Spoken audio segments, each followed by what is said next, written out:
Mira, Ecuador vive verdaderamente un proceso muy original en el entorno de América Latina, puesto que luego de un proceso de 10 años de revolución ciudadana, en el que se colocó incluso una constitución llamada la Constitución del Buen Vivir, en el que se aspiraba incluso a proponer una alternativa civilizatoria, colocando la vida, la reproducción de la vida y no la reproducción del capital en el centro. Ahora ha habido una suerte de golpe contra ese proceso y no obstante que todavía está vigente esta forma constitucional, estamos viviendo la arremetida de un capitalismo, de unas formas neoliberales al comienzo muy fuertes, muy potentes, y en este momento yo sí considero que estamos en esta fase de empujar hacia una economía libertaria y unas formas de organización social libertaria. Y con Noboa, con el gobierno actual, eso es muy explícito y muy claro.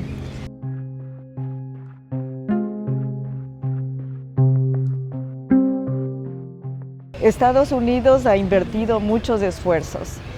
En hecho, desde diciembre del 2022, en Estados Unidos se aprobó una ley, DAB 2022, que es una ley para la gobernanza de Ecuador. Esa ley es para una aplicación extraterritorial, para aplicarla en Ecuador. Y fue aprobada, primero postulada por el Senado y luego aprobada de forma bipartidista y bicameral. Y es una propuesta colonial, puesto que es para la gobernanza de Ecuador y comprende los aspectos económicos, judiciales, la política digital, cultural, todo. ¿Quién lo hace? De Estados Unidos para Ecuador. Se llama Ley de Cooperación. El gobierno de Guillermo Lasso, que estaba en diciembre de 2022, se fue a Estados Unidos a celebrar la aprobación de esa ley y a partir de ahí hay una cantidad de acuerdos bilaterales, principalmente de ocupación militar, de aire, mar y tierra de Ecuador para el proyecto hemisférico de Estados Unidos.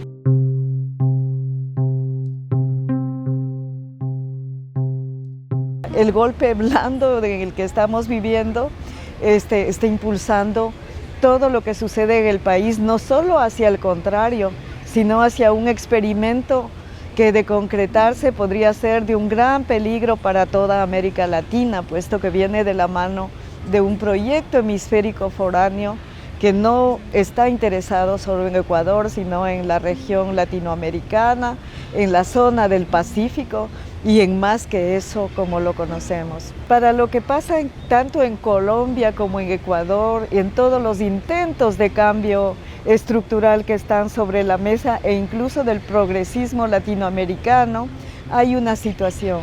Es que prácticamente ninguno de los procesos que se ha emprendido en todos nuestros países ha fracasado.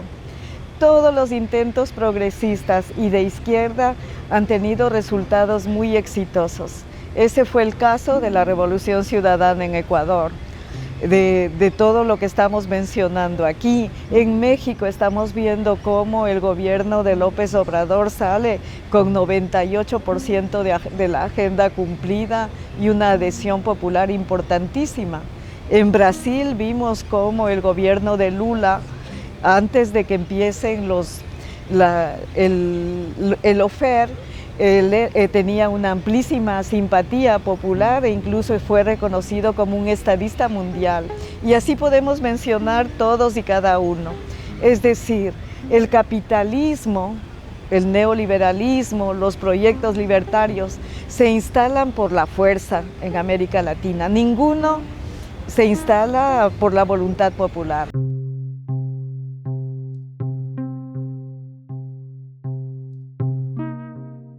Mira, el caso de Jorge Glass ilustra la rudeza con la que se está tratando en Ecuador a la oposición política. Jorge Glass es un mártir, lo conceptuarían así en otras regiones del mundo. Él está enfermo porque ha sido torturado, maltratado desde hace 7 años en la cárcel, acusado de delitos que nunca se pudieron probar.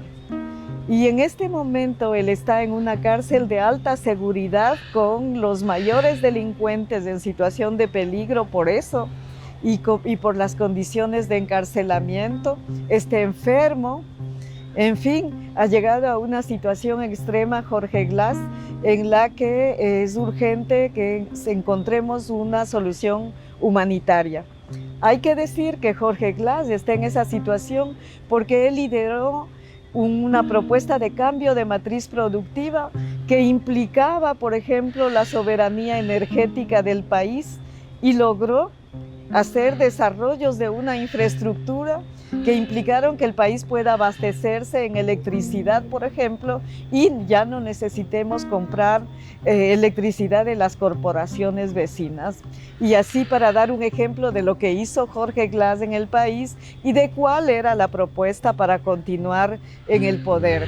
Entonces, Jorge Glass está preso para impedir que pueda el país tener soberanía y que pueda apuntar por un cambio de matriz productiva. Simplemente es eso. Entonces es un secuestrado por los poderes corporativos y políticos que están en el poder en el país. La propuesta de que Jorge Glass debería estar libre, no debería estar en ninguna circunstancia, ni en esa prisión ni en ninguna otra, porque no ha cometido ningún delito, excepto este que acabo de describir, de irse contra las fuerzas del capital proponiendo soluciones prácticas, concretas, soberanas para Ecuador. Entonces él no debería ir a ninguna cárcel y, no obstante, en las circunstancias estamos pidiendo que él pueda salir a tener prisión domiciliaria y que pueda defenderse en libertad, por un lado. Pero lo que sería normal y deseable es que Jorge Glass pueda ir a México, que ya le dio asilo político y que está reclamándolo para protegerle según el derecho humanitario, o que un tercer país, otro país, podría ser Brasil. No me lo esperaba. El gobierno de México lo ha dicho, y también el Comité Internacional de Defensa de Jorge Glass está proponiendo que si el Ecuador, por la situación tensa de relaciones diplomáticas que produjo con México, no quiere resolver o no puede resolver, pueda negociar con un tercer país, y en ese tercer país está nombrado Brasil como una posibilidad importantísima que podría ofrecer una respuesta a esta situación de derechos, pero también humanitaria, que salvaría la vida de Jorge Glass, que está en una situación muy, muy delicada.